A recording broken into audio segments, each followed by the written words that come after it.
수사권에 대한 부분은 지금 민주당에서 이것을 지적할 수 있는 상황인지 오히려 민주당이 저는 책임감을 느껴야 된다라고 생각합니다. 앞서 잠깐 말씀드렸는데 기본적으로 내란죄에 대한 수사권은 경찰에서밖에 없었습니다. 검찰도 없고 그리고 공수처도 없는 상황이었죠. 공수처는 직권남용 권리행사 방해에 대해서만 수사권이 있었기 때문에 거기에 대한 수사로서 연관되게 내란죄까지 수사를 할 수 있다라고 주장했던 것이고 검찰 같은 경우에는 초반에 김용현 전 장관을 구속영장을 청구했을 때 그때 쟁점이 됐었어요. 왜냐하면 검찰이 내란죄에 대한 수사권은 없었지만 그때 결과적으로 영장이 법원에서 발부가 되면서 당시에 조지호 경찰청장이랑 김봉식 서울경찰청장이 구속이 되어 있었거든요.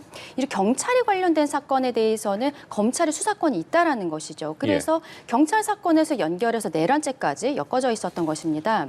근데 여기에 대해서 특검을 처음에 민주당에서 주장을 한 부분들이 있었어요. 수사권이 나중에 문제가 될 수 있다는 것을 민주당에서도 알고 있었기 때문인데요. 이게 외환죄에 대한 이야기라든지 그리고 위헌적인 요소들이 너무 많았던 것이죠. 그래서 초반에 국민의 입장에서는 받아들이기 어렵다라고 이야기를 했었는데 그 이후에 대통령이 실제적으로 체포와 구속이 그 기로에 있을 때 국민의 입장에서는 민주당이 거의 읍소하듯이 모든 것을 열어놓고서 다시 한번 이야기를 하자 특검에 대해서. 근데 그 무렵에요. 민주당 출신의 이성윤 서울중앙지검장이었죠. 이성윤 의원이 오동훈 공수처장을 국회에 세워놓고 그렇게 이야기를 했어요. 가슴에 총 맞을 각오로 가서 윤석열 대통령 끌어오라고. 이런 형태로 이야기를 하면서 특검에 대한 논의는 나가지 못했던 것입니다.